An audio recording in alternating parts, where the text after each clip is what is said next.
You wake up in the year 64 AD. The good news? You made it through another night. The bad news? You're a Christian living in Rome under Emperor Nero. The smell of smoke still lingers in the city air, mixed with the harsh stench of burnt bodies and charred wood. Your hands shake. Not just from the cold Roman dawn, but from the heavy fear settled deep in your chest. You rise from the cold, damp floor of a cave in the catacombs, where you spent the night hiding with other followers of Christ. The faint flicker of an oil lamp dances on the stone walls, casting shadows that look like ghosts of martyrs long gone. Silence is broken only by distant drips of water and the quiet murmur of prayers in Hebrew and Greek. Your knees ache from hours of kneeling on the cold stone, praying for sunrise before the Praetorian soldiers find your hiding spot. Every sound above makes your heart race. It might just be a rat, or it could be the clack of Imperial Guards' leather sandals on marble searching for you. Life as a Christian under Nero was a constant nightmare. Imagine waking up every day knowing your faith could be a death sentence. The emperor, who many whispered was completely insane, turned the persecution of Christians into a brutal public show. Nero wasn't just cruel, he was cruel with creativity. A torturer's artist who painted in human blood on a canvas of suffering. Rome's air was always thick with the metallic smell of blood flowing through the tiers of the Colosseum, where tourists now snap photos. Deafening roars of hungry lions and desperate screams of men, women, and children once echoed as they were thrown into the arena. The crunch of bones under beasts' teeth mixed with the cheers and bloodthirsty applause of the Roman crowd, hungry for entertainment and gore. The lions were starved for days before the games. Their hungry roars echoed through underground dungeons, reaching prisoners' ears like a hellish soundtrack. The wild animals' smell, a heavy mix of dirty fur, rotting flesh, and concentrated urine, filled the amphitheater. When the gates opened, you could hear their paws pounding the arena sand, a dry, rhythmic drumbeat.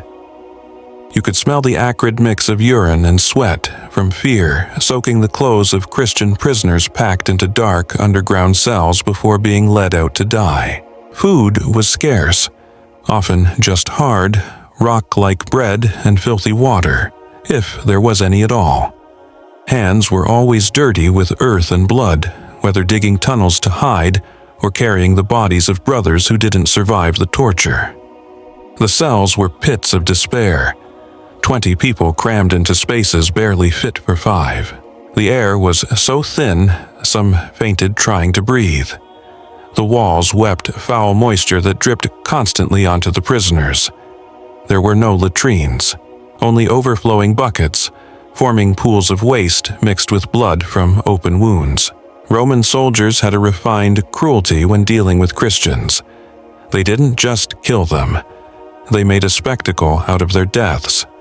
Some were doused in pitch and used as human torches to light Nero's gardens during his nighttime parties. The smell of burning flesh mixed with the scent of flowers and fine wine, creating a sickening blend that haunted the nightmares of witnesses. Turning a person into a living torch was carefully planned. First, the soldiers tied the Christian to a wooden post. Then, they covered them in layer after layer of hot pitch, starting at the feet and moving upward. The pitch stuck to the skin like black honey, burning even while being applied. The prisoner screamed not just from pain, but from dread of what was coming. When the flames finally caught, they climbed the body like water flowing uphill, and the sickly sweet smell of melting human fat spread through the night air. Nero watched these horrors, dressed like a diva, riding a chariot through the gardens as the burning bodies lit his path. He laughed and pointed out his Christian torches to guests, saying their light was more beautiful than any oil lamp. The screams of the dying blended with lyre music played at the banquet, creating a macabre symphony echoing through the Roman night. Other Christians were crucified upside down, like Peter the Apostle, who had walked on water with Jesus. Blood dripped slowly from their wounds, pooling on the dry earth. Thirst was unbearable, throat rough as sandpaper, but water came only in small sips handed out by soldiers who mocked their suffering. Peter had specifically asked to be crucified upside down, saying he wasn't worthy to die the same way as his Lord. The soldiers found this strange but agreed, not realizing they were granting his final wish. Being crucified upside down was even more torturous. Blood pooled in the head, causing unbearable pressure that made eyes swell and neck veins bulge like blue ropes.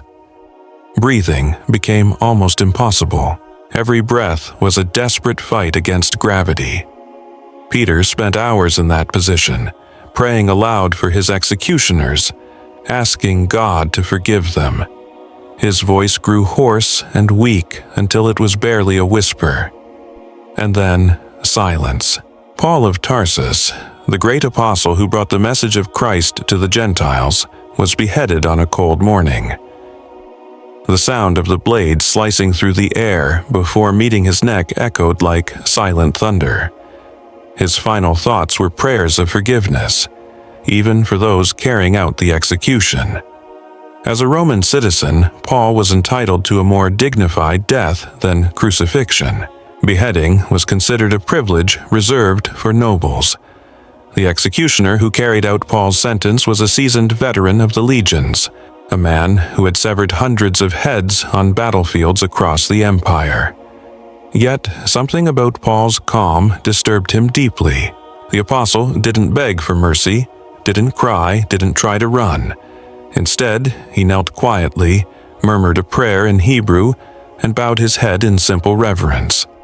The executioner later said he had never seen anyone die with such peace. The blade was sharp.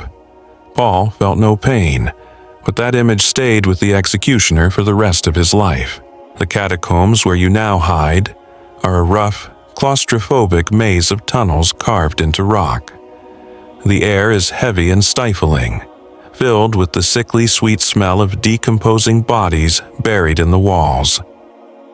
Your hands are always cold when they touch the damp stones, and the chill seeps through your simple tunic down to your bones.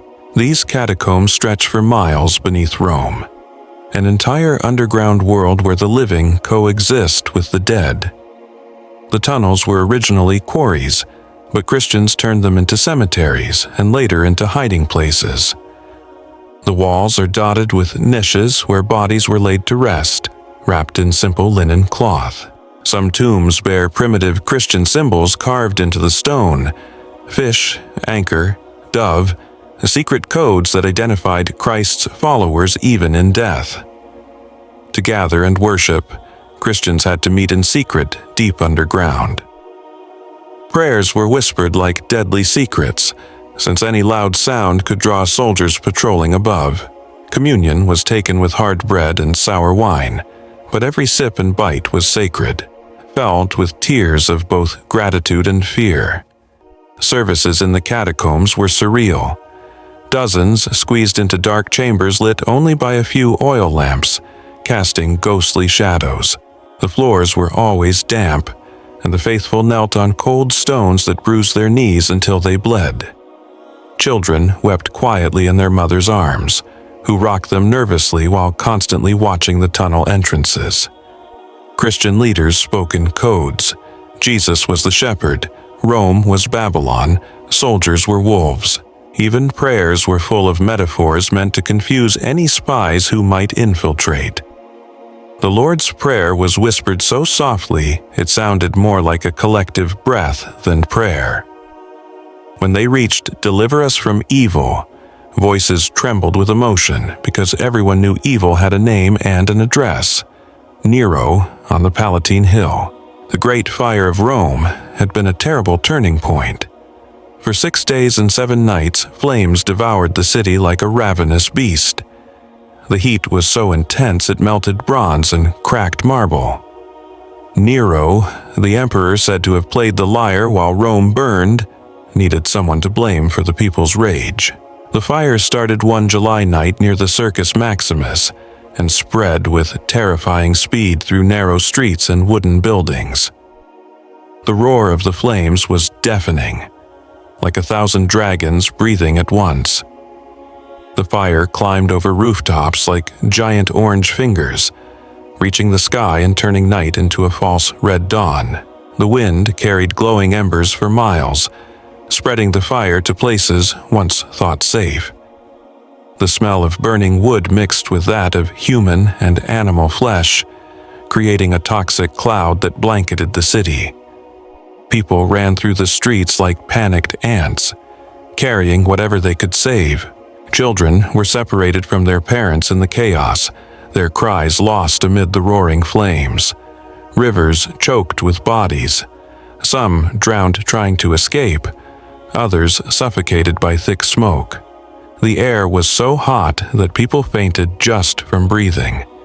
It was then that Christians became the perfect scapegoats.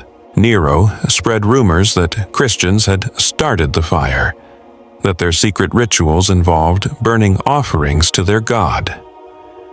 The lie spread faster than the fire itself. Being Christian became the same as being Rome's top public enemy. Nero knew exactly what he was doing. Christians were a strange minority who met secretly and talked about the end of the world. To a traumatized population desperate to blame someone, they were perfect targets. The Library of Trajan, with its priceless scrolls of centuries of knowledge, was consumed by the flames. Ancient parchments turned to ash, dancing in the air like black snow. As the smell of burning leather and charred ink filled the air, Nero pointed at the Christians, accusing them of deliberately destroying Roman wisdom. Centuries of Greek philosophy, Latin poetry, medical texts, and mathematics, all reduced to ashes in hours. Librarians tried to save what they could, but the fire spread too fast. Some died buried under collapsing shelves, clutching scrolls like children. Papyrus burned with a sickly sweet smell, and the inks produced colored fumes, blue, green, red, that blended into a toxic rainbow cloud. When it was over, only piles of ashes and a few charred pages remained, floating on the wind like ghosts of lost knowledge. Prisons multiplied. Entire families were dragged from their homes in the middle of the night. The screams of children torn from their parents echoed through the narrow streets. Pregnant women were forced to watch their husbands being tortured before they themselves were executed. Blood ran down the paving stones like small red rivers.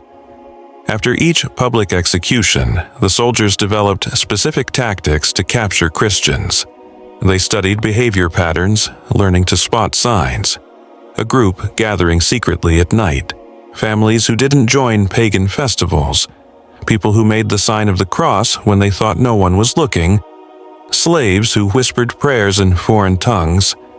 Any of these behaviors could lead to an investigation. When soldiers suspected a family, they would surround the house before dawn. They'd batter the door hard enough to wake the whole block, spreading fear not only in the targeted family but throughout the neighborhood. It was a deliberate psychological tactic to show the entire community that the persecution was real and ongoing.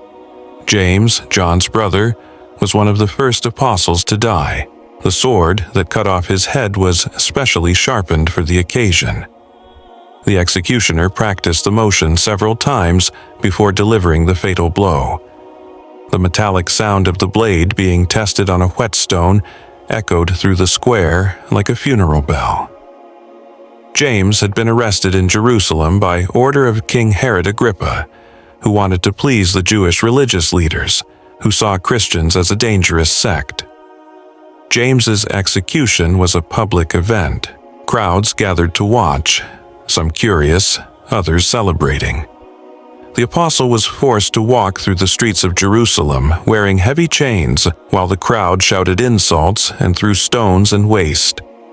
His clothes were torn, his face swollen and bleeding, but his eyes remained calm, fixed on some distant point no one else could see. Stephen, the first Christian martyr, was stoned to death. Each stone hitting his body made a dull thud, like striking wet leather. His blood stained the stones thrown by his own executioners, creating a grim painting on Jerusalem's dusty ground. Stephen had been accused of blasphemy for preaching that Jesus was the promised Messiah. His trial before the Sanhedrin was a sham. The verdict was decided before he even spoke. Stephen's stoning lasted hours. The crowd took turns throwing stones of all sizes, some as small as eggs, others as big as fists. Young men threw with all their might, trying to do maximum damage. The older ones aimed carefully. Stephen fell many times but kept getting up until his legs could no longer hold him. Saul of Tarsus, who would later become the Apostle Paul, was there at Stephen's stoning. He guarded the executioner's cloaks, silently approving the death. But something about Stephen's behavior unsettled him. The martyr didn't cry out in hatred or pain, he prayed. His last words were a plea for forgiveness for those killing him. Saul carried that image for years, until his own conversion on the road to Damascus. The tortures were cruel and methodical. Some Christians had their hands slowly crushed in iron presses, while others were tied to wild horses and dragged down stone streets until their skin was torn away. The sound of breaking bones mixed with agonized moans echoed through underground dungeons. The Romans had mastered torture. They had turned it into an art. They didn't just want to cause pain. They wanted to break the human spirit. There were manuals detailing exactly how long each method should last, how much pain was needed to force a confession, and the precise moment when the victim would lose consciousness. The torturers were trained professionals, not amateur sadists. One favored method was the rack, where victims were bound by the wrists and suspended, with weights tied to their feet. The goal wasn't just pain, but to slowly dislocate every joint. The sound of bones popping out of place was distinct. A dry crack followed by an involuntary groan. Victims hung for hours, feeling their arms stretch until their shoulders popped out of their sockets. Another method was the hot iron. Metal bars heated until they glowed red hot, then pressed against skin. The smell of burning flesh was unmistakable, sweet and sickening at once. The pain was so intense, many fainted immediately, so torturers learned to apply the irons in short bursts, letting victims recover between burns. Now, pause for a moment and look around. You're in your home, in a comfortable bed, free to believe what you want. No soldiers pounding on your door in the middle of the night. No laws condemning you to death for your faith. The loudest noise you hear might be the hum of the air conditioner or distant traffic, not hungry lions roaring, waiting to tear you apart.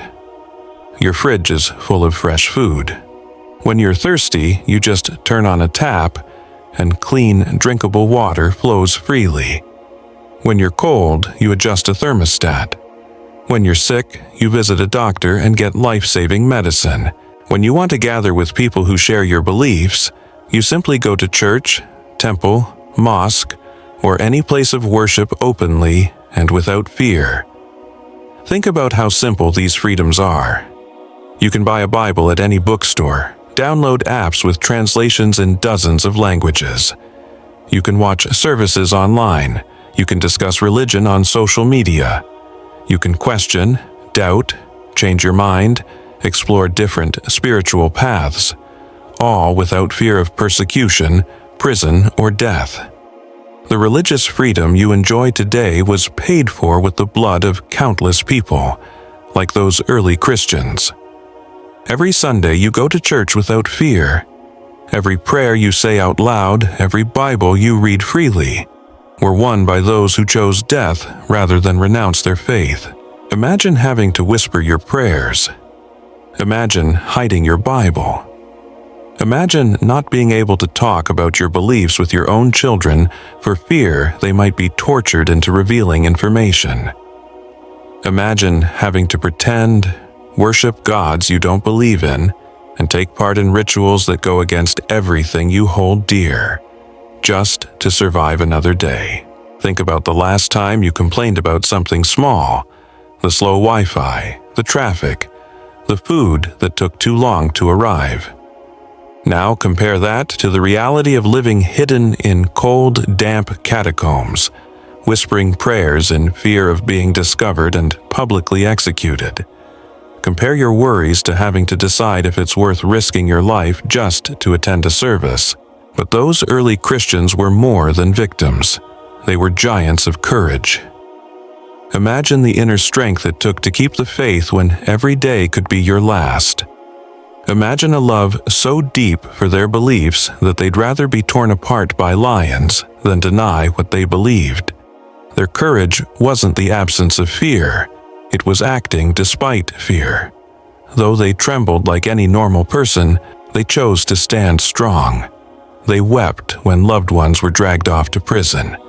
Their stomachs churned at the lions' roars in the Colosseum, yet they kept believing, gathering, and practicing their faith.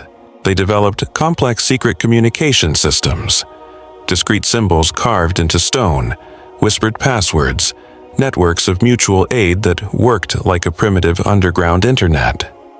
When a Christian was arrested, others immediately mobilized to care for the family, risking their own safety. The fish symbol we see on car decals today started as a secret code. The Greek word for fish, Ichthus, was an acronym meaning Jesus Christ, Son of God, Savior. When two Christians met, one would discreetly draw an arc in the dust. If the other completed it into a fish, they knew they shared the same faith. In the catacombs, they built an entire underground society. Artists carved Christian symbols on walls, teachers whispered lessons about Jesus to children, and physicians cared for the wounded with herbs and secret knowledge. It was a whole civilization hidden beneath the Romans who hunted them. Christian women played vital roles in this secret network.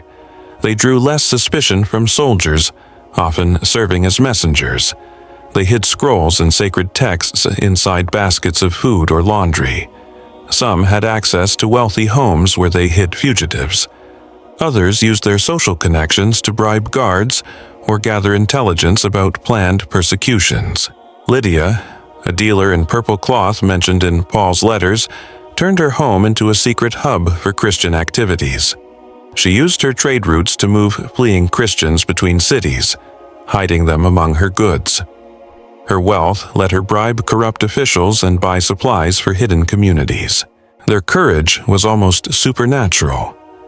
When dragged into the arena, many sang hymns as they walked toward death. Their faces radiated a peace that even the harshest soldiers found unsettling. Sometimes their calm in the face of death converted spectators. One Roman soldier became a Christian after watching a Christian family's execution. He described how the mother comforted her young children as they awaited their turn with the lions, telling stories of Jesus, singing lullabies, smiling as if headed to a picnic instead of death.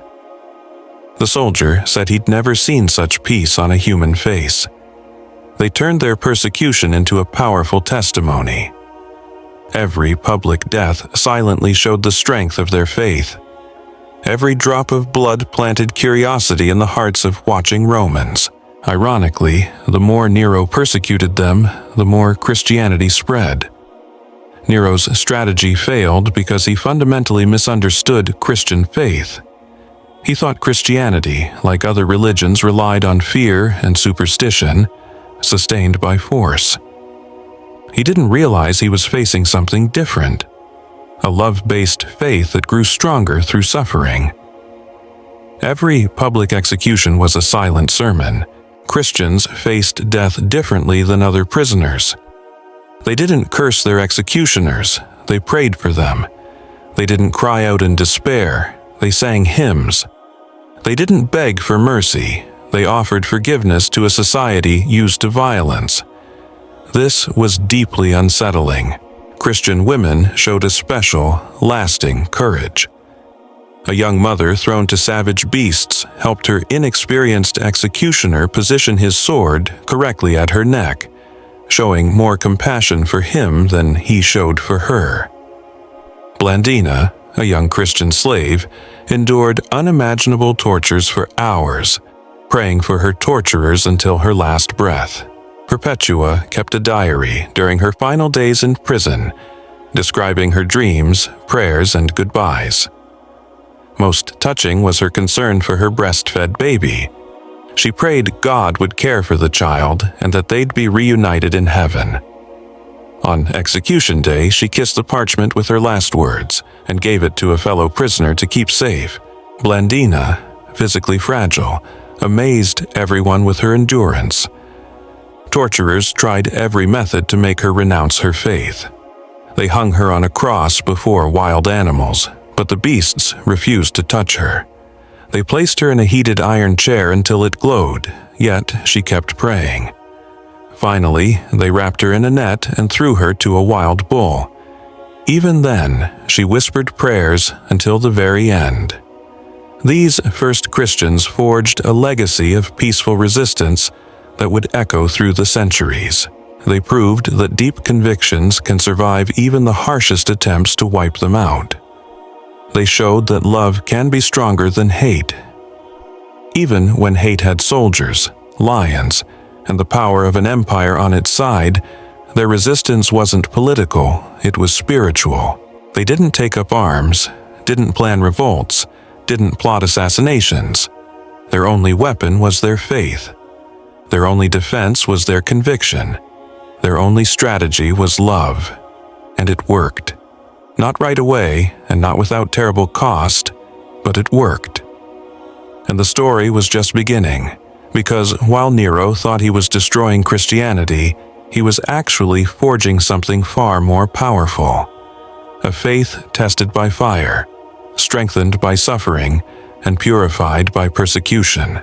Every Christian who died left behind a family even more determined to honor their sacrifice. Each public execution created a new generation of potential martyrs. Every attempt to crush the faith only made it stronger, like a plant that grows deeper roots when threatened. When the wind tries to uproot it, the children who grew up watching their parents be martyred didn't abandon the faith. They embraced it with even more passion. The slaves who witnessed executions didn't become afraid. They grew curious about a religion that could give such courage. The soldiers who took part in the persecutions began to question if they were really on the right side of history. In Rome's shadows, while Nero reveled in his bloodthirsty spectacles, a silent revolution was underway. Slaves whispered about a god who loved them as much as their masters. Soldiers started to wonder if torturing people who only wanted to love their enemies was right. Wealthy women secretly funded martyrs' families. The Christian message was radically subversive to Roman society. In a culture built on strict hierarchy, Christians preached that everyone was equal before God. In a society that glorified violence, they preached forgiveness. In a civilization obsessed with power, they praised humility. In an age that feared death, they faced it with joy. Even executioners began to feel the weight of their actions. Some had nightmares hearing their victims' final prayers. Others spoke of a strange light in Christians' eyes at the moment of death, as if they saw something no one else could. Several asked to be reassigned, saying they couldn't bear to execute Christians anymore. One executioner became legendary among Christians. He had beheaded hundreds without emotion. But after executing 3 Christians one morning, an elderly couple and their young son, he was seen weeping in the barracks. When asked why, he said he had never seen anyone die with such peace. A few months later, he deserted the army and was never seen again. Meanwhile, deep in the catacombs, new leaders emerged. Men and women who had witnessed martyrdom, smelled death, and touched the blood of fellow believers became the leaders of a faith that refused to die. Clement of Rome had personally witnessed Nero's persecutions. He saw Peter crucified, Paul beheaded, hundreds of Christians burned alive, but instead of abandoning the faith, he strengthened it. His later writings show both deep insight into suffering and unshakable hope. He famously wrote that the blood of martyrs is the seed of the Church. Ignatius of Antioch developed a theology of martyrdom that changed how Christians viewed suffering. For him, dying for Christ wasn't a tragedy to avoid, but a privilege to embrace. His letters describe death as a mystical union with Jesus, a sharing in Christ's sufferings that leads to resurrection. But how would this faith survive? How would its followers keep their convictions through relentless cruelty? What new trials would Nero prepare for them? Christians developed sophisticated survival strategies, networks of safe houses, escape routes, early warning systems. Wealthy Christian families secretly used their influence to protect vulnerable believers. Information about planned raids passed through the homes of Roman officers. The catacomb system expanded rapidly during Nero's persecutions. New tunnels were dug, hidden chambers created, and food and water supplies stored. The catacombs became a full underground city, with thousands living permanently beneath the earth. Life in the catacombs was harsh, but not without hope. Children were born there, baptized in underground streams, and grew up playing among martyrs' tombs.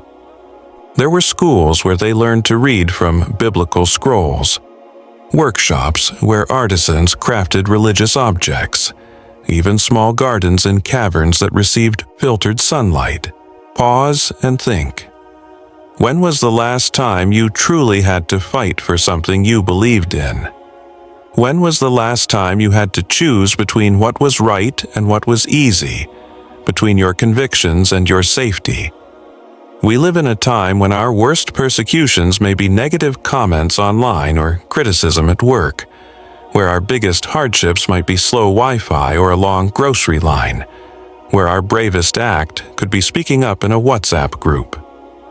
This isn't to downplay the real challenges we face: anxiety, depression, financial struggles, difficult relationships.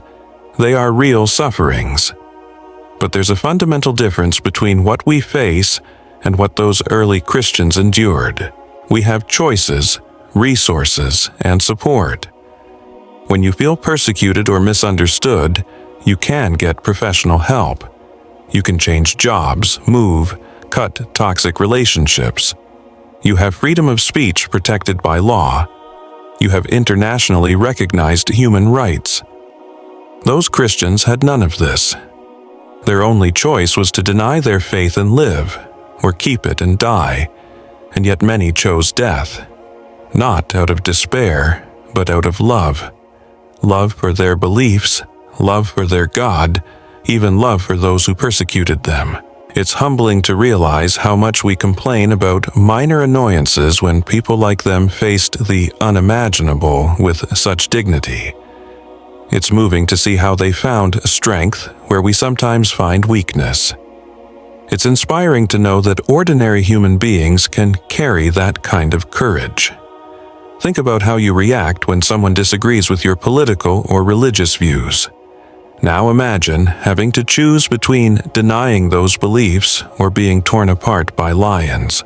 Think about how you feel when your team loses an important game. Now, imagine watching your child executed for believing in Jesus. Maybe modern life has made us emotionally more fragile. Maybe we've lost some of the resilience our ancestors had. Or maybe we just haven't been tested like they were. But there's something deeply comforting in knowing that even in humanity's darkest hours, ordinary people found extraordinary strength.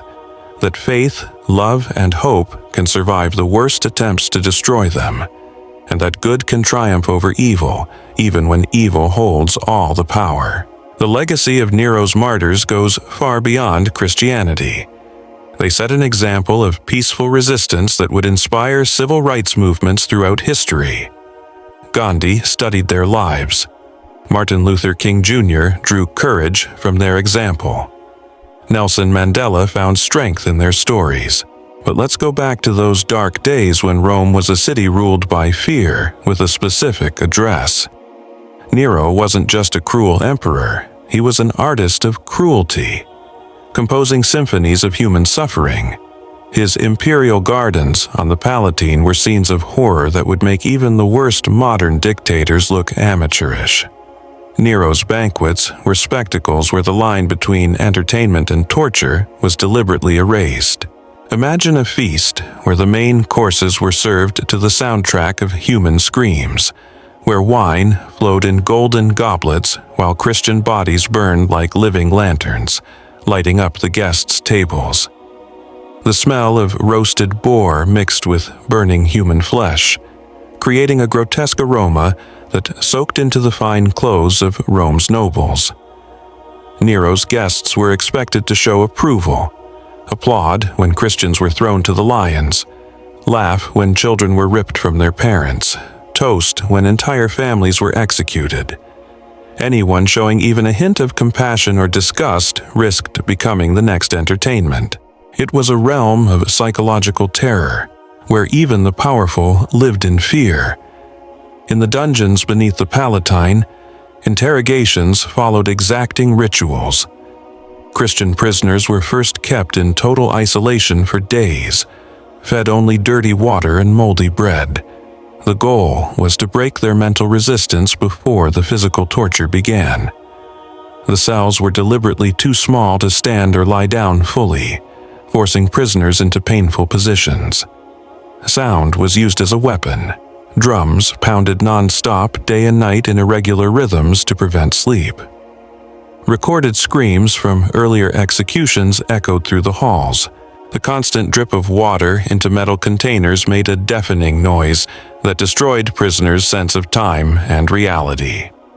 When finally brought before the interrogators, Christians faced professional torturers who knew human anatomy better than many doctors. They knew exactly where to apply pressure to cause maximum pain without killing immediately.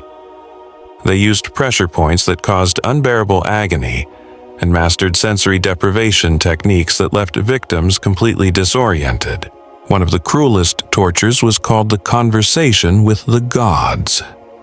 The victim was bound in a seemingly comfortable position that gradually cut off blood flow. Meanwhile, torturers whispered non-stop in the prisoner's ear, asking about other Christians, meeting places, and community leaders. Sleep deprivation, combined with rising pain and endless whispering, created a kind of brainwashing that could break even the strongest. But the Christians developed their own ways to resist. They memorized entire psalms and recited them silently during torture, using sacred words as anchors to keep their sanity. They created complex codes to pass false information even under duress, protecting their communities. Some even bit their tongues to avoid accidentally revealing secrets. Marco Aurelio II was a Roman officer in charge of interrogating Christians. He developed methods so effective that he was called from other cities whenever particularly stubborn prisoners needed to be broken. His specialty was identifying Christian leaders disguised among ordinary believers. He studied behavior, body language, and speech patterns. He knew Christian leaders had deeper scriptural knowledge and exposed them through seemingly innocent doctrinal questions. He kept detailed records of each interrogation, noting which methods worked on different personality types. He found that young men usually broke faster under physical pain, while older women resisted longer but gave in when their families were threatened. Children were the hardest to break. Often not fully understanding the danger, they kept singing Christian hymns even while suffering. But something strange started happening to Marco Aurelio II. After years of interrogating Christians, he began having nightmares. He saw the faces of those he had tortured. He heard their whispered prayers even when alone. Even more unsettling, he began to question his own beliefs. How could people hold such faith under extreme torture? What did they know that he didn't? Nero's methods for rooting out Christians became increasingly sophisticated. He built a network of informants that included slaves, jealous neighbors, desperate debtors, and even fake converts who infiltrated Christian communities. These spies learned the secret codes, memorized faces, and mapped out catacomb routes. One of the most effective informants was a man named Lucio Valerios, who posed as a Christian for nearly 2 years. He attended services, was baptized, even fasted with the community. His act was so convincing that he became a respected leader of a large underground congregation, until he finally revealed his true identity. He had collected enough names, addresses, and details to identify over 200 Christians. Valerios' betrayal was especially devastating because he knew not just the adults, but also the children, their hiding spots, which families cared for orphans, which houses served as secret orphanages. When the soldiers struck, they seized not only adults, but dozens of children, ripping them from their adoptive families and sending them into slavery or execution. The psychological impact of this betrayal on the Christian community was shattering. How could they trust new converts? How could they tell genuine faith from espionage? This led to even stricter vetting systems for newcomers, probationary periods lasting months, and tight compartmentalization of information, so each person knew only a small part of the whole network. Life in the catacombs became even more precarious. What had once been temporary shelters turned into permanent homes for hundreds of families. Sanitation was terrible. Disease spread quickly in the cramped, damp air. Children were born and died without ever seeing sunlight. The elderly wasted away slowly in the cold, dark gloom. Yet, even under these harsh conditions, the Christian community maintained complex social structures. There were schools where children learned to read from fragments of biblical scrolls, workshops where artisans crafted religious objects and tools needed for underground life. Even small infirmaries where Christian physicians treated the sick and wounded, using medicinal herbs and oral medical knowledge. Women took on leadership roles unseen before in Roman society. Priscilla, wife of Aela, became one of the main organizers of the Christian resistance in Rome. She coordinated safe houses, managed food distribution for hidden families, and even trained other women in self-defense and escape skills.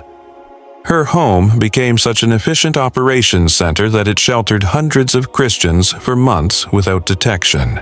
Phoebe, a deaconess mentioned in Paul's letters, developed an underground postal system connecting Christian communities across the empire. She employed merchants, retired soldiers, and even fugitive slaves as couriers. Her letters were written in complex codes that looked like ordinary business correspondence but conveyed escape routes, meeting places, and warnings about planned persecutions. Phoebe's system was so sophisticated it included coded maps of the catacombs, lists of Christians embedded within the Roman administration who could give advance notice of raids, and contacts in other cities ready to shelter fugitives. She maintained multiple identities, forged documents, and secret caches of funds scattered throughout Rome to finance rescue efforts. But perhaps the most vital contribution of Christian women was preserving the oral tradition. While men focused on physical survival, women devoted themselves to memorizing and passing on Jesus' teachings. They composed ongoing songs and stories, preserving miracles and parables, and rituals that kept alive the memory of the first apostles. Maria Magdalena of Rome, not the biblical figure but a Christian who took the name as homage, became a living library. She memorized not only the 4 Gospels in full, but also Paul's, Peter's, and John's letters. Her memory was so precise she could recite texts word for word in multiple languages. When scrolls were destroyed in raids, she could rewrite them entirely from memory. Christian children developed a resilience adults could hardly understand. They grew up in a world where playing outside was impossible, where whispering was normal and death was always close. Yet they still found ways to be children. They invented silent games in the catacombs' dark chambers. They made rag dolls and stone toys. They told each other stories about what life would be like above when Jesus returned. One of the most touching traditions was the stone garden. The children collected small stones from the catacombs and arranged them into patterns representing imaginary gardens. Each stone was a flower. Each arrangement was a different garden they dreamed of seeing one day on the surface. Did the adults allow this play? Because it gave the children hope, even though many would never see real gardens. The stories told to the children were adapted to their underground reality. Jesus walked not only on water but through dark tunnels. Miracles happened not just outside, but in caves. Paradise was described as a place of abundant light, fresh air, and wide-open spaces. Luxuries unimaginable to children who had spent their whole lives in darkness. Baptism in the catacombs was a particularly powerful ceremony. It took place in underground streams flowing through the tombs, cold, dark, but clear water. The baptism candidate was fully immersed in the icy water while the congregation whispered prayers. The symbolism was profound. Emerging from the catacombs' dark waters represented rebirth into a new life. Even though that life would still be lived in darkness, baptism was often preceded by weeks of fasting and intense prayer. The candidate spent time alone in a special catacomb chamber, meditating on their decision and preparing spiritually. During that time, other Christians took turns staying with them, sharing personal stories of faith and testifying to how Christ had transformed their lives. Communion in the catacombs was celebrated with a deep sense of solemnity, because everyone knew it might be their last. The bread was often hard and scarce. Wine was usually replaced with water, with just a few drops of real wine when it was available, but every element was treated like the most precious treasure. People silently wept as they shared, remembering those who had already died for their faith. The sermons in the catacombs were whispered, but no less powerful. The preachers developed a unique style, combining quiet words with expressive gestures and symbols traced in the air or scratched into the ground. It was a hybrid language capable of conveying complex theological ideas even in whispers. One of the most respected preachers was Silvanus, a former senator's slave who converted. His time in a political household gave him special insight into how the Roman government worked and the tactics of persecution. His sermons mixed biblical teachings with practical advice on surviving under persecution. Silvanus taught Christians to read political signs that signaled coming waves of oppression. When Nero needed to distract the public from economic troubles, he staged spectacles in the Colosseum. When tensions with the Senate rose, he showed his power by targeting minorities.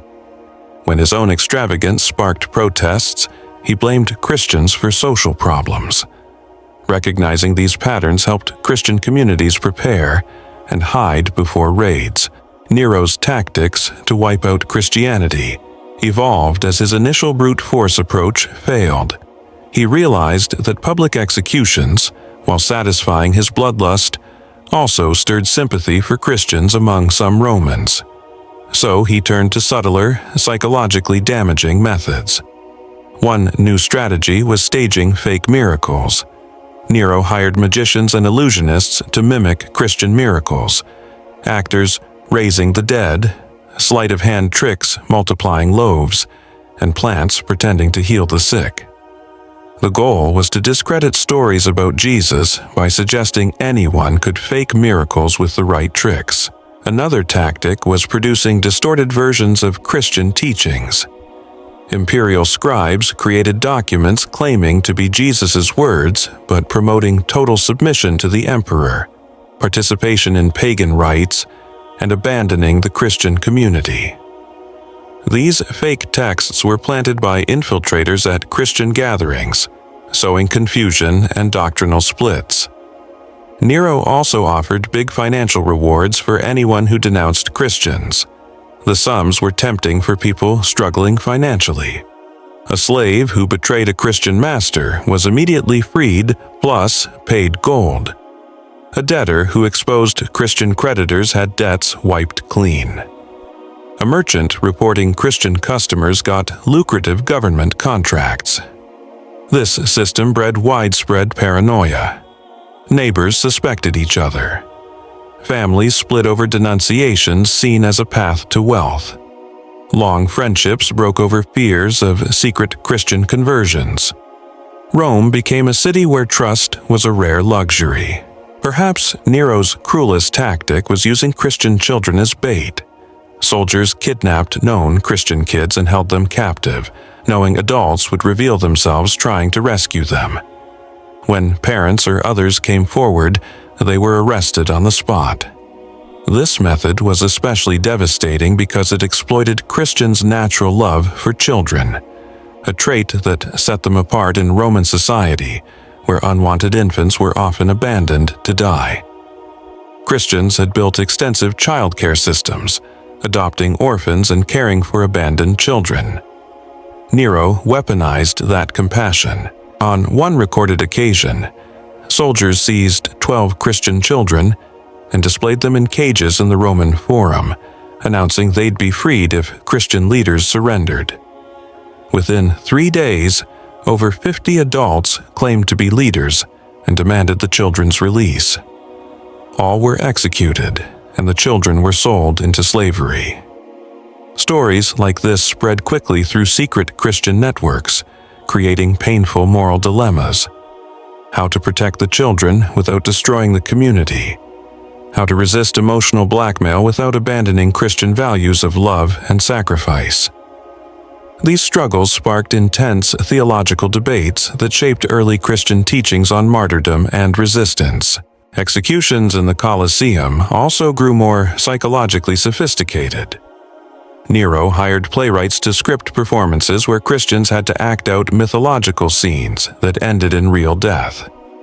A Christian family might be forced to perform the story of Orpheus and Eurydice, only to be mauled by wild animals at the climax. These shows were promoted as educational entertainment, drawing crowds expecting theater but witnessing executions. The goal was to desensitize Romans to violence against Christians by presenting it as cultural spectacle. The animals used in executions were trained to maximize suffering.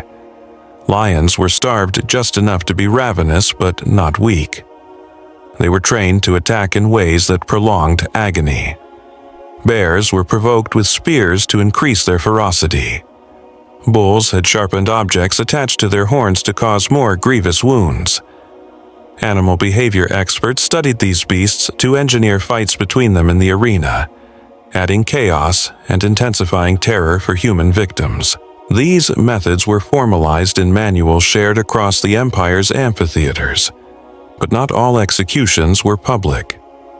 Nero arranged private killings for certain Christians, important leaders, or those with valuable knowledge. These took place in the gardens of the Palatine or imperial villas outside Rome, where Nero could attend personally and sometimes even join in. One of these private executions involved Aquila and Priscilla, the couple who had sheltered Paul in their home. They were captured after Lucio Valerius betrayed their location. Nero personally tortured them for 3 days, trying to force them to reveal where other Christian leaders were hiding. When they refused to talk, he made them watch younger Christians being tortured, hoping their despair would break their will. The resistance shown by Aquila and Priscilla became legendary. Even under extreme torture, they sang hymns and prayed aloud. Nero grew so frustrated that in a fit of rage, he eventually killed them, losing the very information he was after. Their deaths became powerful symbols of defiance for the entire underground Christian community.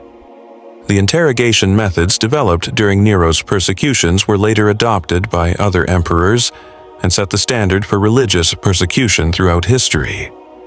The combination of physical torture, psychological pressure, emotional blackmail, and doctrinal manipulation created a system of oppression that authoritarian regimes would copy for centuries. But just as Nero refined his persecution tactics, the Christians developed increasingly sophisticated countermeasures. They created alarm systems that could mobilize hundreds of people within minutes. They devised camouflage techniques that made the entrances to the catacombs nearly invisible. They set up secret caches of food and water that could sustain entire communities for months. One of their most impressive innovations was a complex sign language that allowed silent communication. This sign language wasn't just for basic words. It conveyed complex theological concepts, detailed ritual instructions, and even full doctrinal discussions, all without making a sound. It was so advanced, it included regional dialects and local variations reflecting cultural differences, yet all shared a common foundation that allowed communication between distant communities. This sign language became an art form itself. Sign poets created gestural versions of the Psalms as beautiful as the spoken originals. Teachers developed fully visual methods to teach complex theology to children who couldn't yet read. The Christian resistance also used passive sabotage to thwart persecution without violence. Christians in government roles would lose important documents, forget to deliver arrest warrants, or record wrong addresses on target lists.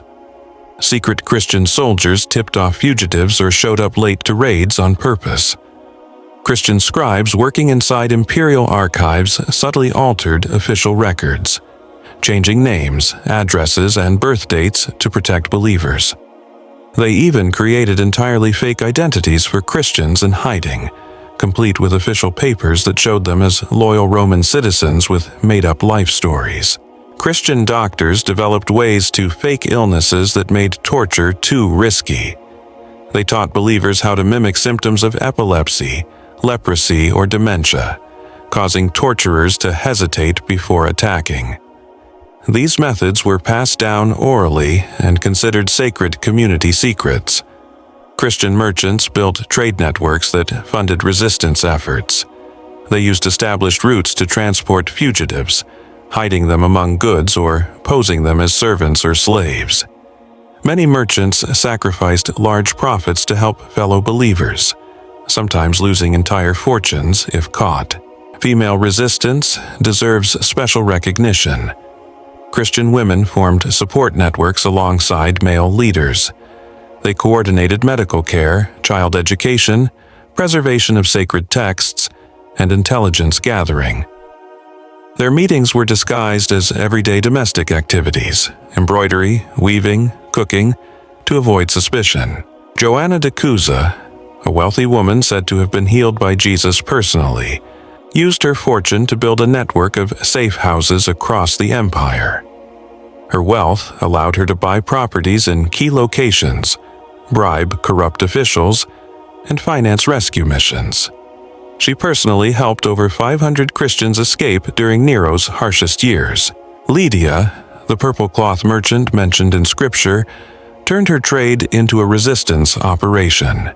She used her commercial travels to coordinate distant Christian communities, carrying coded messages, money for needy families, and even fugitives hidden among her goods. Her purple fabrics became a symbol of Christian defiance. Perhaps the most remarkable part of the Christian resistance was their ability to keep hope and joy even in the darkest times. Contemporary accounts describe Christians singing in dungeons, laughing during torture, and even comforting their torturers. This disarming psychological response was more powerful than any physical resistance.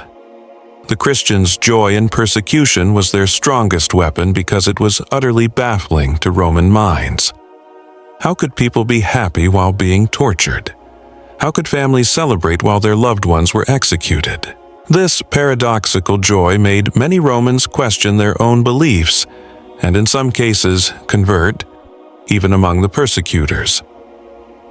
A soldier named Marcus Flavio wrote home about the execution of a Christian family. He described how the father encouraged his children by singing, how the mother smiled while praying, and how the kids seemed excited instead of scared. Marcos said the scene troubled him so deeply he couldn't sleep for weeks, constantly wondering what kind of faith could turn terror into joy. This joy of martyrdom became a defining trait of early Christianity, setting it apart from other religions of the time, whose victims usually screamed, begged, or cursed their executioners. Christians often seemed to be celebrating. To Roman observers, it looked like madness, but a madness so consistent and widespread it hinted at something deeper. Historical records preserve dozens of cases where Christians' joy in the face of death converted onlookers. In one well-documented execution, a young Christian woman named Felicitas laughed as she was torn apart by lions, so shocking the crowd that 63 people publicly converted right there in the arena, and were then executed for their sudden faith. These spontaneous conversions during executions created a problem for Nero. Every public martyrdom risked creating new Christians among the spectators. But stopping public executions would mean admitting his strategy had failed. So Nero came up with ways to control the crowd's reactions. He placed disguised soldiers in the stands, who were told to start applause and cheers at certain times. He even hired cheerleaders to manage the crowd's response, like at a sports game. Free wine was handed out to keep the audience drunk and less likely to think deeply about what they were seeing. Still, none of these tricks worked against the undeniable reality of Christian joy in the face of death. It was impossible for Nero's soldiers to explain or control such a powerful display of hope during extreme suffering. As you think about these incredible stories of faith and resistance, take a moment to consider just how radical this transformation was. It wasn't just a religious change, it was a complete revolution in how people understood life, death, suffering, and joy. Early Christians lived by values so different from the social norms that their very existence was a form of resistance. During Nero's persecutions, Christian life also developed unique rituals that strengthened their community. The Feast of Remembrance was a ceremony where Christians gathered to honor those who had been martyred. Each martyr was remembered through stories about their life, teachings, and especially how they faced death. These stories were shared again and again until dozens of people memorized every detail. At these gatherings, held deep in the catacombs, Christians shared not only their scarce food, but also hope and spiritual strength. It was common for those whose faith was weak or who were overwhelmed by fear to leave these meetings renewed and determined. The memory of the brave who died fueled the spirit of the living. One especially powerful tradition was the blood testament. Christians who knew they faced death wrote letters to their children, spouses, or communities, sharing final thoughts about faith, love, and hope. These letters were kept as sacred treasures and read in secret meetings to inspire others. The most famous of these was by Ignatius of Antioch, who described his impending death as wheat being crushed by beasts to become Christ's pure bread. His words were copied and shared throughout the underground Christian world. Even illiterate Christians memorized his powerful phrases and recited them as prayers in moments of fear. Another important part of the Christian resistance was education. While Rome's schools were for the elite, Christians set up secret schools in the catacombs where slaves, women, and children learned to read and write. They used biblical texts as teaching materials, creating a literate community able to preserve and pass on Christian teachings. Christian teachers developed creative methods suited to the catacombs. They used stone walls as slates, carving letters and words that students could feel and trace with their fingers. They created silent games to make learning fun even in the dark caves. One impressive innovation was a simplified writing system that could be learned in weeks instead of years. It used symbols from Christian imagery: fish for some vowels, crosses for certain consonants, doves for punctuation. A smart student could master basic reading quickly. Christian women played a special role as keepers of oral tradition. They memorized not only biblical texts, but also songs, prayers, and stories that kept the community's memory alive. Some women specialized. One memorized all of Jesus' miracles, another his parables, a third the apostolic letters. This division created a preservation network that was nearly impossible to destroy. Even if many Christians were captured and killed, others still held enough pieces of the tradition to rebuild the whole. It was like the community's collective memory was spread out among hundreds of people. Maria de Betania, named after the biblical figure but a Christian who took the name, was especially respected for her ability to weave fragmented memories into complete stories. When Christians came to the catacombs with only bits of stories or teachings, she helped them reconstruct entire texts from her vast memory. Music was also crucial to the Christian resistance. Hymns were not just expressions of faith, but served as codes and memory aids. Simple tunes carried complex information about escape routes, meeting spots, or warnings. A Christian humming what seemed like a harmless song could be sending detailed instructions to fellow believers. Secret Christian composers created a large collection of songs for many purposes. Some soothed frightened children in dark catacomb chambers. Others gave courage to those facing torture or death. Others still confused spies by sounding like ordinary secular songs to the untrained ear. One of the most powerful songs was known as the Fish Song. On the surface, it seemed like a simple fisherman's tune, but each verse contained detailed instructions on how to identify true Christians, find secret entrances to the catacombs, and behave during interrogations. The melody was so catchy that even Roman soldiers sometimes hummed it, without realizing they were passing along resistance messages. The rise of a distinct Christian art style also deserves mention. On the catacomb walls, Christian artists created a unique visual language, blending religious symbolism with beauty. These paintings and sculptures weren't just decoration. They were visual stories for those who couldn't read. Christian symbols were intentionally ambiguous, so non-Christians might see a fish as just a sea creature, an anchor as a nautical symbol, or a dove as a pretty bird. But for Christians in the know, each symbol held deep theological and practical meaning. Some of the most intricate artworks were actually coded maps of the catacomb tunnels, disguised as decorative patterns. These maps helped Christians navigate the underground maze, even on their first visit. Directions were hidden in seemingly ornamental details. The number of petals on a flower indicated which tunnel to take. The direction a painted bird was flying showed where to turn. Christian medicine also developed in unique ways under persecution. Christian doctors learned to treat torture wounds, illnesses caused by the underground environment, and psychological trauma from witnessing executions. They developed surgical techniques that could be performed in the catacombs' primitive conditions, using makeshift tools and no proper anesthesia. They made medicines from plants growing around Rome. Some cultivated secretly in hidden gardens near catacomb entrances. Most importantly, Christian doctors created psychological treatments to help people deal with extreme trauma. They combined prayer, meditation, and therapeutic talks in ways that anticipated modern psychology by centuries.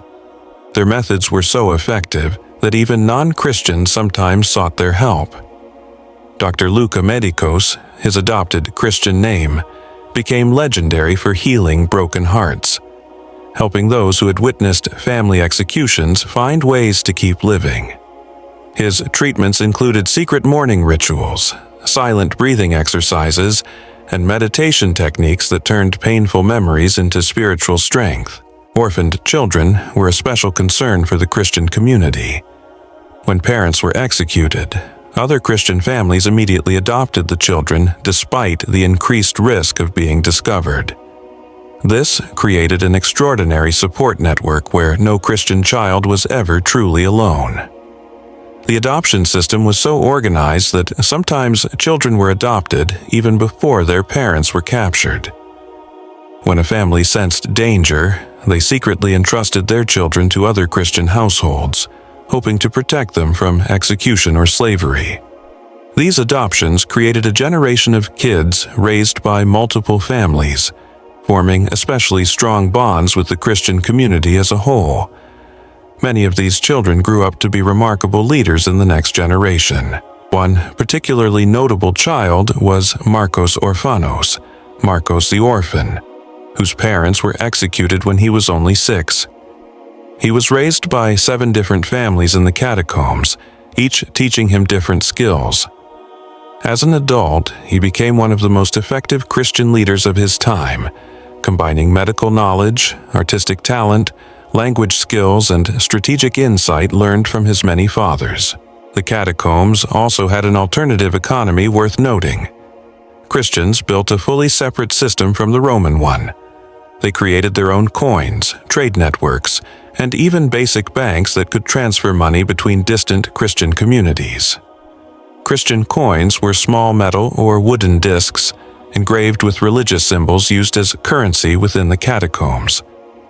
Different values were marked with different symbols: small fish for low values, crosses for medium, and doves for high.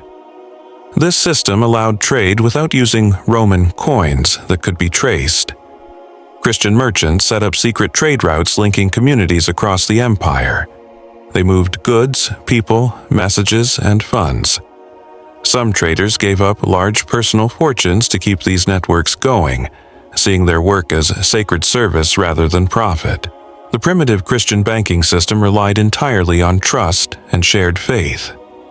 There were no written contracts or legal protections, only the word of Christians committed to one another. Surprisingly, this worked extremely well, with fewer defaults than typical Roman banks.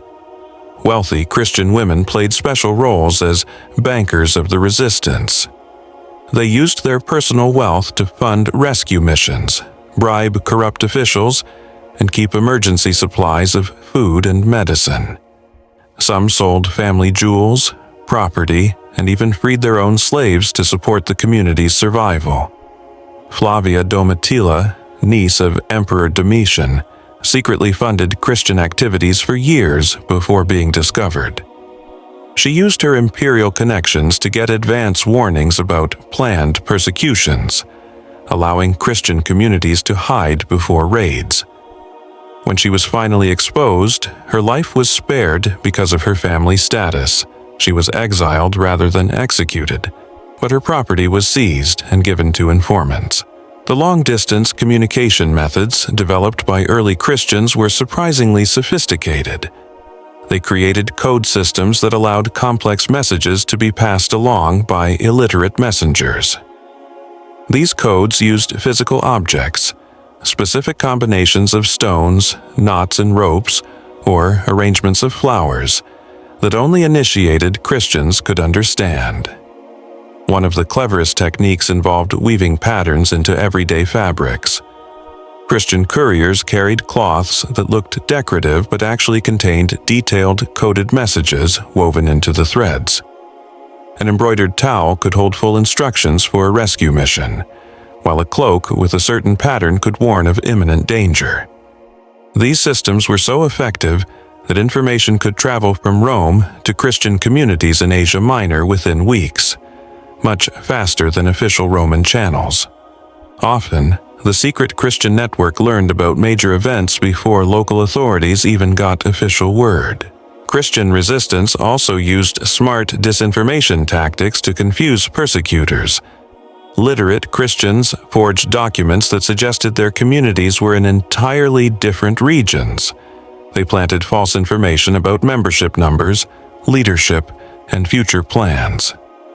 One particularly effective trick was creating ghost communities, detailed records of fake Christian groups that kept Roman soldiers busy chasing shadows.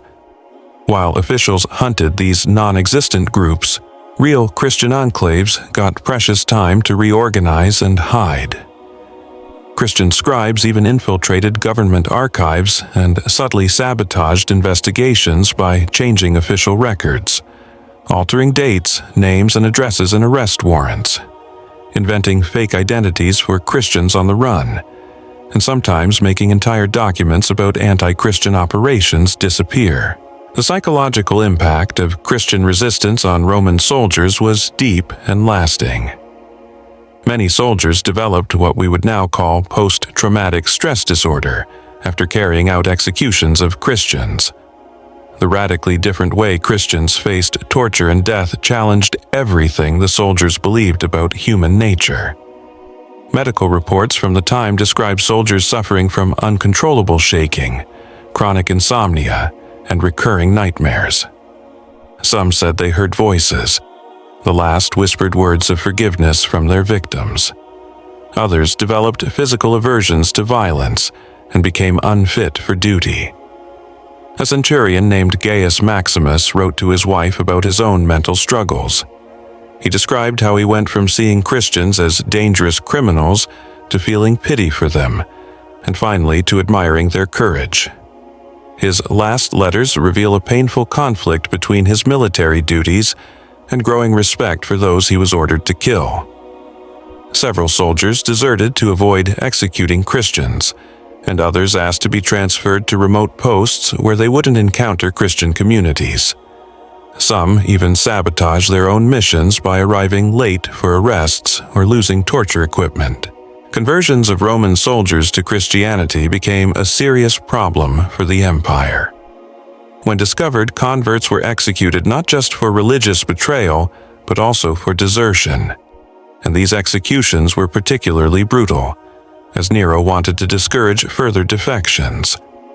One well-documented case was Marcus Cornelius, a 20-year veteran who converted after watching a Christian family's execution. He was tortured for 3 days before being executed himself, but used every moment of suffering to preach to his torturers. His martyrdom inspired many others and sparked a wave of conversions that deeply worried Roman military leaders. So, as you prepare for a peaceful night's sleep, wrapped in the comfort of your soft bed and confident you'll wake up safely tomorrow, take a moment to feel deep gratitude. Gratitude for living in a time when you can worship freely or choose not to worship without fear. Gratitude for a justice system that, despite its flaws, offers more protection than those early Christians ever had. Gratitude for living in a society that usually celebrates diversity of thought instead of condemning it with death. Think of those Christians in the cold catacombs, whispering prayers in the dark, unsure if they'd see another sunrise. Then think of yourself, with the freedom to express your beliefs, access to knowledge, and the privilege to question, doubt, and grow spiritually without fear. Your problems are real and valid. Your struggles are genuine. Yet you face these challenges with resources those martyrs never had: freedom, rights, social support, modern medicine, instant communication, and the ability to seek help when needed. The extraordinary courage they showed in the worst conditions can inspire you to find bravery in your own battles, no matter how different they may seem. The faith they held on to in the dark can give you hope in your own difficulties. The love they showed even to their persecutors can teach you forgiveness and compassion. As you close your eyes tonight, carry with you the memory of these silent giants of history, not to feel guilty for your privileges, but to cherish them more deeply, not to diminish your struggles, but to face them with greater perspective and courage. And remember, their story isn't over. Every time someone chooses love over hate, truth over lies, courage over fear, they continue the legacy of those early Christians. Each act of kindness is a victory over Nero. Each brave choice is a living monument. Those who died for their beliefs, whose blood became the seed of the religious freedom you enjoy today, laid the foundation for the human rights you now take for granted. Their whispers in the catacombs have become the hymns of freedom, echoing through modern places of worship around the world. Every church you can visit freely exists because they gave their lives for that freedom. Every Bible you can read without fear survives because they sacrificed everything to protect it. Every prayer you say out loud is possible because they once whispered in the depths of the earth. Their stories of courage have echoed across centuries, inspiring later movements for nonviolent resistance. Gandhi studied their lives when shaping his philosophy of nonviolence. Martin Luther King Jr. drew strength from their example during the Civil Rights Movement. Nelson Mandela found hope in their stories during his imprisonment. Today's human rights activists still look to those first Christian martyrs as models of unwavering integrity under extreme pressure. Psychologists study their resistance to understand how ordinary people develop extraordinary resilience. Historians continue to uncover new details about their lives, revealing the sophistication of their organized resistance. Above all, they left us a legacy of hope, proving that even in the darkest times, when the full force of the world is against you, it's possible to hold on to dignity, love, and even joy. They showed that deeply held beliefs can outlast any attempt to destroy them. They proved that the human spirit, anchored in the divine, is truly unbreakable. Imagine, just for a moment, how radically your life would change if you were transported back to that time. Every morning you'd wake up knowing today might be your last. Every conversation with a neighbor could be a trap. Every meal might be your final supper. Every prayer could be overheard by hostile ears. Every show of affection toward your family could be used as blackmail against you. Think about the quiet, extraordinary courage it took just to keep believing, when faith was the most dangerous thing you could hold. Not the flashy heroism from movies, but the steady, relentless courage to hold on to faith when being discovered meant certain death. Imagine the painful conflict of wanting to pass your most treasured beliefs on to your children, knowing that doing so might condemn them to torture or death. Picture those Christians in the cold catacombs again, whispering prayers in the dark, unsure if they'd see the sunrise. Then, picture yourself, with the freedom to express your beliefs, access to information, and the privilege to question, doubt, and grow spiritually without fear. Now think about the small frustrations that fill modern life. Traffic jams, slow internet, late deliveries, heated online debates, a rude comment from a coworker. Compare those struggles to hiding in dark tunnels, whispering prayers for fear of being caught and brutally punished. Your problems are real, and your struggles are valid, whether it's depression, anxiety, relationship troubles, or financial hardship. But you face these challenges armed with resources those martyrs never had: freedom, rights, community support, modern medicine, instant communication, and the ability to ask for help when you need it. When you feel persecuted or misunderstood, you can get therapy. You can change jobs, cities, or toxic relationships. You can speak your mind freely, protest peacefully, and vote in elections. You can sue those who harm you, turn to human rights groups, share your story on social media, and find support worldwide. The early Christians had none of those options. Their only choice was to deny their faith and live, or hold fast and face a horrible death. Thousands chose death, not out of self-punishment, but out of love so deep for their beliefs that they preferred anything to denying them. It's deeply moving that they found real joy even in the worst situations. They sang while tortured, comforted their torturers, prayed for those who killed them, and welcomed death as a release.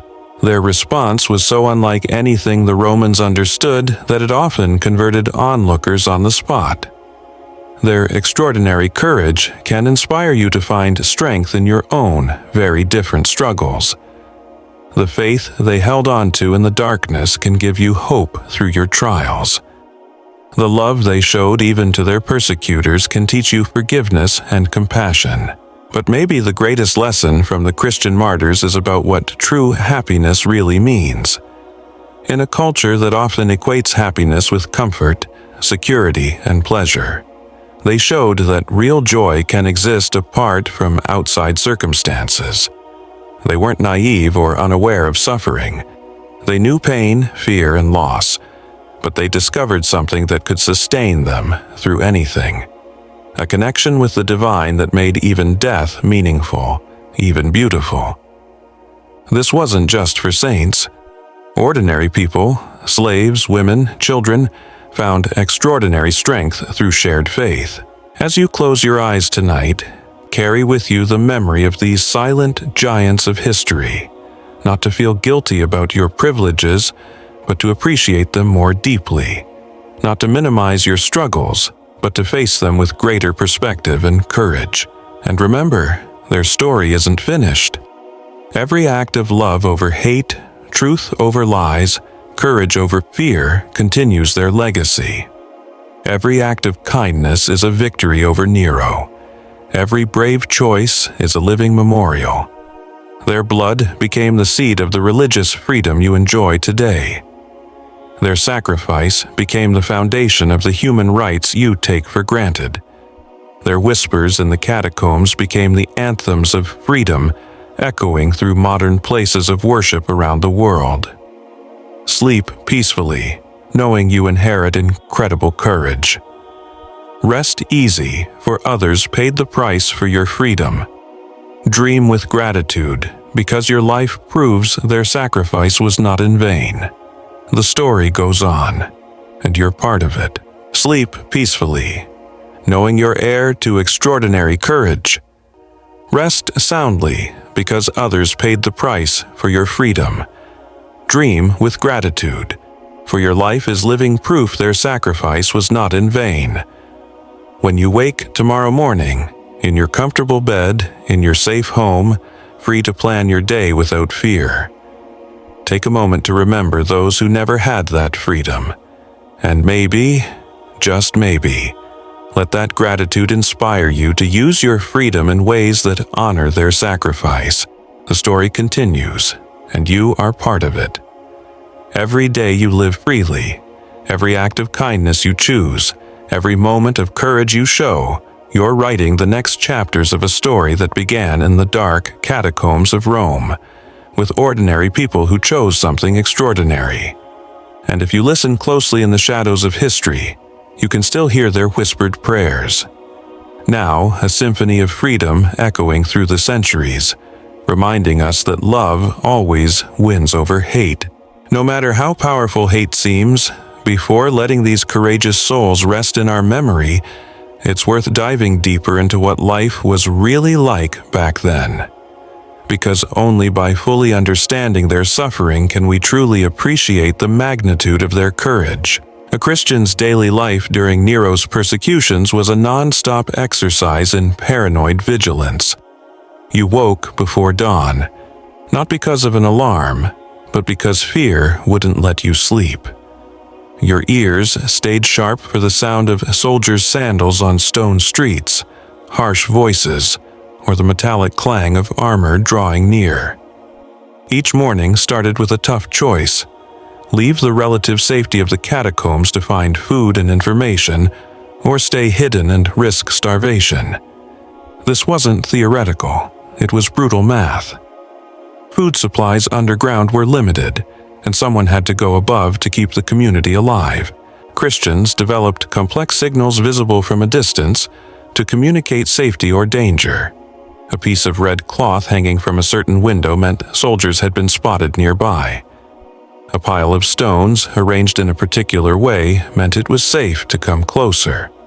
Specific flowers placed in certain spots signaled whether food was available or medical help was needed. But even these signals could be compromised. Roman soldiers eventually learned some Christian codes and used them as traps. A safety signal might actually be a lure to draw Christians out.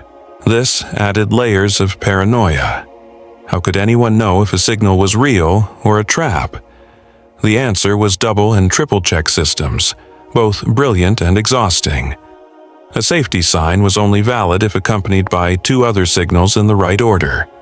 For example, the red cloth meant safety only if followed by a particular chalk mark on a wall, which was only valid if it appeared during certain hours. These checks took precious time and energy. Christians could spend hours verifying signals before daring to move, and even then, there was never a guarantee. Stories circulated about experienced Christians who followed every rule but still fell into traps. Getting food was especially risky because it meant dealing with merchants who might not be trustworthy. Christians had to create convincing false identities, complete with backstories, knowledge of jobs they never had, and familiarity with neighborhoods they'd never lived in. Maria of Nazareth, another adopted name, was a master at this. She could pose as a veteran soldier's widow, knowing details about campaigns and military protocols, or pretend to be an experienced domestic slave, showing cooking and cleaning skills she'd learned just for that role. What amazed people most was Maria's ability to switch identities within minutes. She could enter a bakery as a soldier's widow, buy bread, leave, change clothes in a side street, and 10 minutes later enter a fabric shop as a domestic slave for a different family. This flexibility was crucial. Being seen often in the same disguise increased the risk of recognition, but managing multiple identities required perfect memory and constant attention to detail. One small mistake, using the wrong name, mentioning a street that didn't exist, or showing knowledge that didn't fit her cover, could mean death for her and her entire spiritual family. Christian children faced special challenges because they were less able to maintain believable disguises. A child might forget which false identity to use or accidentally mention Jesus in casual talk. Because of this, many children spent months without leaving the catacombs, growing up in total darkness.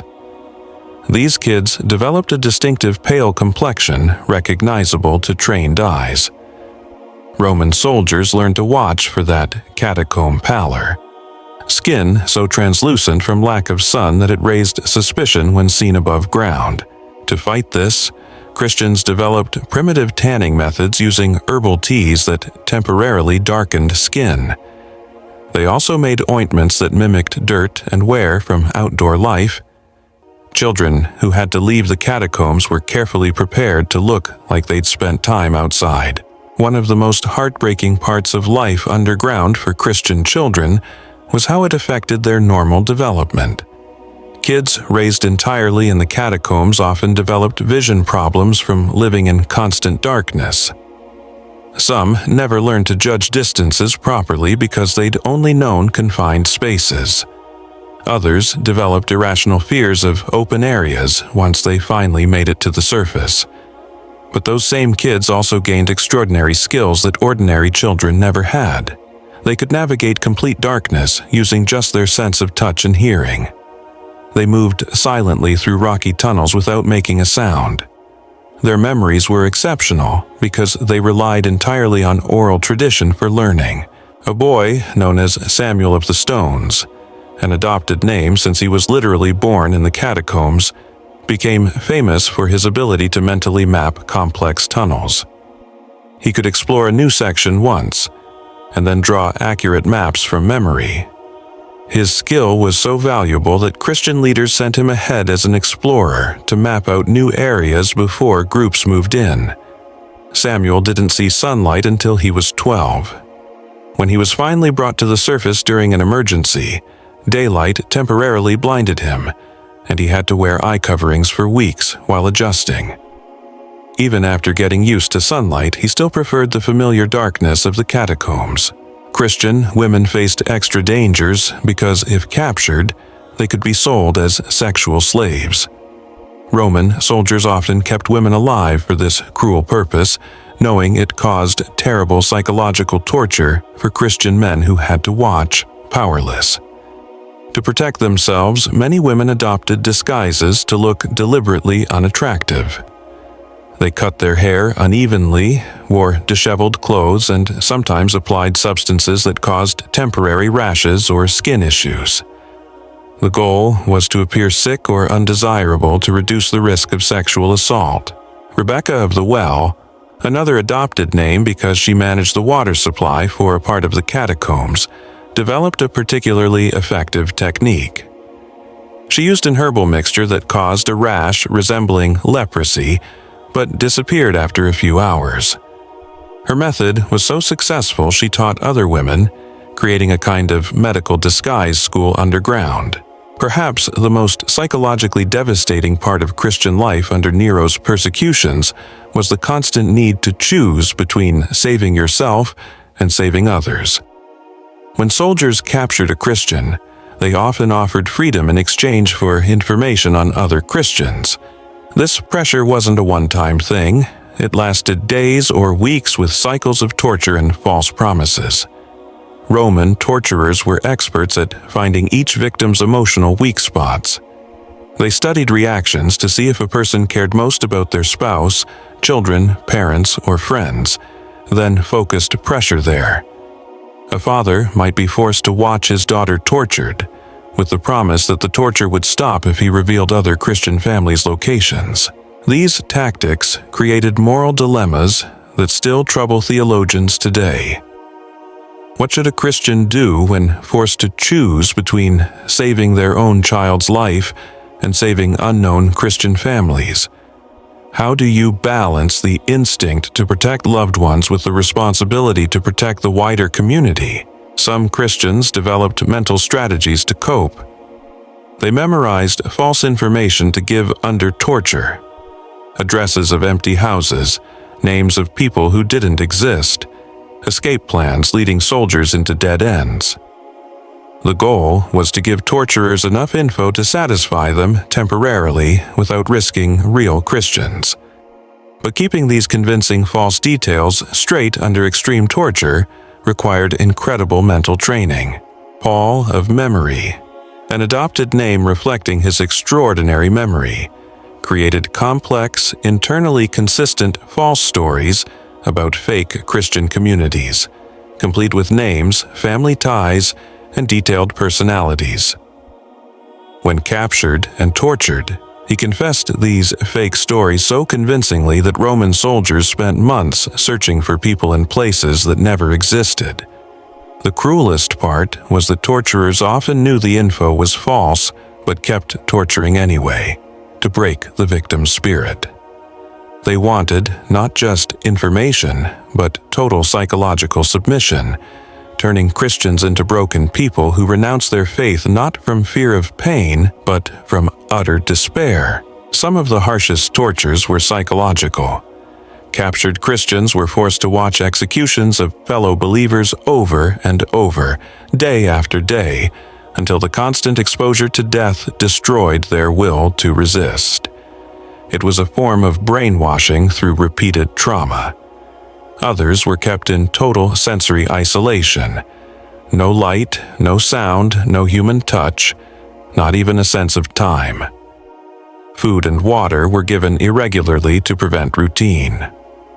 The goal was to slowly break their sanity until they begged for any human contact, even if it meant giving up their faith. But perhaps the cruelest torture was forcing Christians to participate in executions of other believers. A father might be made to light the fire that burned his own son, with the promise it would save his wife. A mother could be forced to choose which of her children would die first. These horrors left psychological scars far deeper than physical pain. Historical records reveal remarkable cases of Christians who managed to keep both their sanity and faith despite extreme psychological torture. They developed mental resilience techniques that anticipated modern psychological survival methods by centuries. One such method was sacred visualization, creating vivid mental landscapes inspired by biblical descriptions of paradise. When reality became unbearable, they could mentally escape to these imagined peaceful and beautiful places, even as their bodies endured suffering. Another technique was layered prayer, praying on multiple levels simultaneously that engaged different parts of the mind. The surface level could respond to interrogators or react to physical pain, while deeper layers maintained a continuous spiritual connection. This helped them preserve inner peace even while being actively tortured. The most advanced technique was spiritual multiplication, the ability to experience traumatic events as if they were happening to someone else, while keeping a fully protected and separate core identity. Christians who mastered this could observe their own torture as if they were outside themselves. These methods were passed down orally through secret teaching systems that combined spiritual guidance with practical survival training. New converts underwent months of mental preparation before being considered ready to face capture and torture. Training included simulated interrogations, where experienced Christians questioned newcomers using techniques similar to Roman soldiers, without causing actual harm. The goal was to build familiarity with extreme stress, so the real experience wouldn't be completely overwhelming. During these simulations, novices learned to control involuntary physical reactions, like preventing their pupils from dilating at certain names or keeping steady breathing under threat, and practiced maintaining neutral facial expressions even when hearing distressing news about loved ones. More impressively, they learned to plant false information subtly during real interrogations, convincing torturers they'd gained valuable intelligence when, in reality, they'd been deliberately deceived. This required extraordinary acting skills combined with immense courage.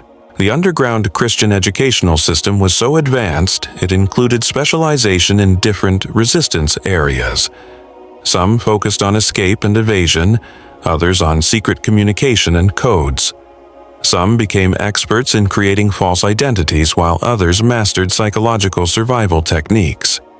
This specialization created a resistance network far more effective than any improvised system could be.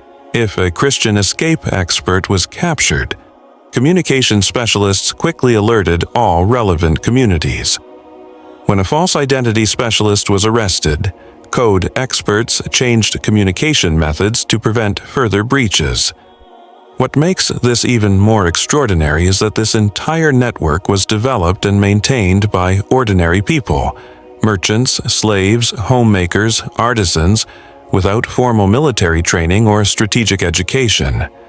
Their faith alone motivated them to survive and protect one another. When you truly consider that ordinary people without special resources not only survived but spiritually thrived under systematic persecution by the most powerful empire in history, it puts our own challenges into a whole new perspective. If Roman slaves and merchants could find the courage to face torture and death rather than abandon their beliefs, what excuse do you have for not summoning courage to tackle your own much smaller struggles?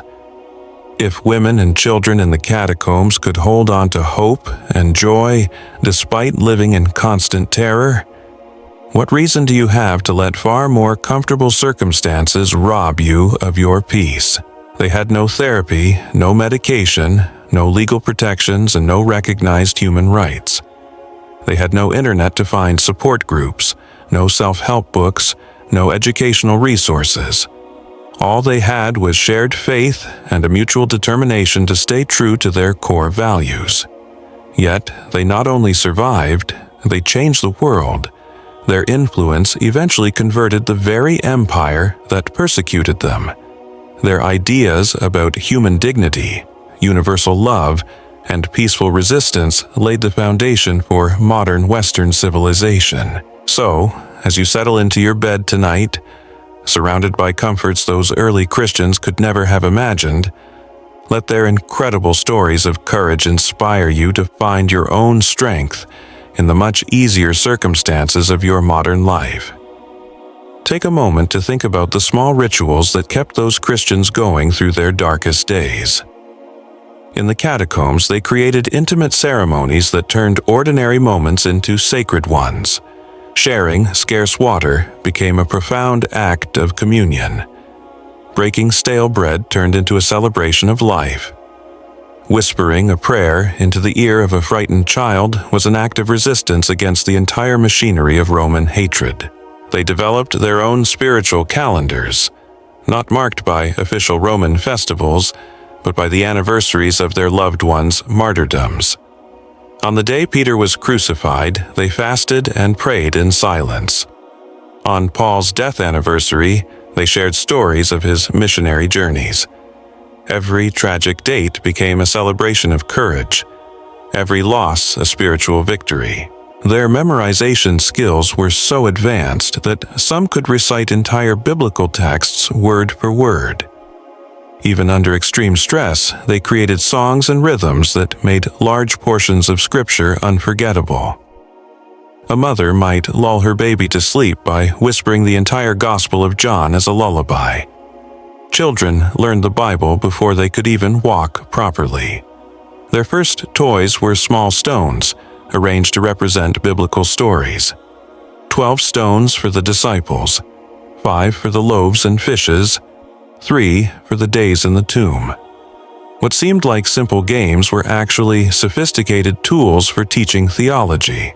When you think about how these families managed not just to survive, but to keep an entire culture and religious tradition alive under such harsh conditions, it shows how resilient the human spirit can be when connected to something bigger than itself.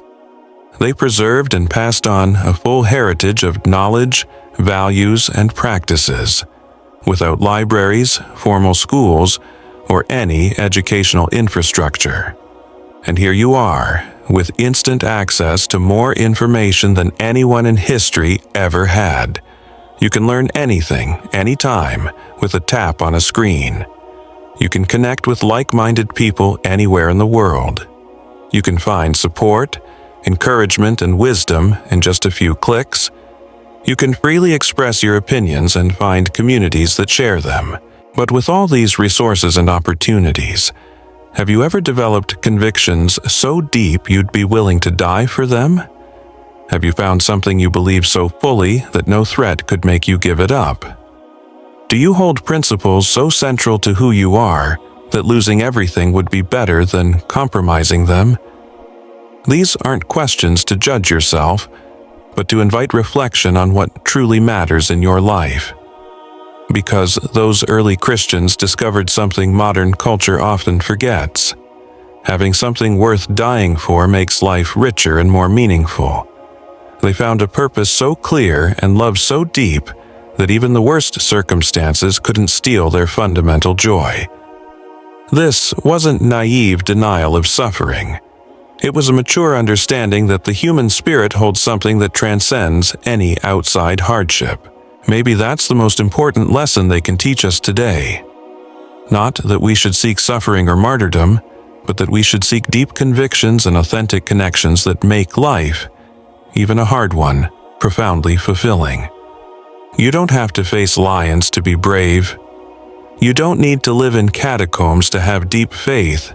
You don't need to be persecuted to build character, but you can learn from those who endured all those things how to find inner strength, real peace, and lasting joy even when life gets tough. Their stories remind us that ordinary people can achieve extraordinary things when connected to the right values and to each other in meaningful ways. They proved that not even the most powerful empire can break the spirit of those who are truly free. And that freedom, the inner freedom no outside force can touch, is available to you today in your much more comfortable life. You can choose peace even when things don't go your way. You can choose love even when others choose hate. You can choose hope even when the news is bleak. You can choose gratitude even when life is imperfect. Those choices may seem small compared to the epic struggles of Roman persecution, but they come from the same spiritual family. They express the same fundamental truth those martyrs discovered. You always have power over how you respond to circumstances. even when you can't control the circumstances themselves. So tonight, sleep not only with gratitude for your material comforts, though those are real and precious, but also with a renewed sense of your own spiritual possibilities. You carry within you the same capacity for courage, faith, and love that sustained those extraordinary Christians through unimaginable trials. When you wake tomorrow in safety and freedom, you'll have the chance to honor their memory, not through needless suffering, but through a life well lived. Every act of kindness, every brave choice, every genuine moment of gratitude continues their legacy. Their lives were not in vain. Their suffering had purpose. Their courage lives on.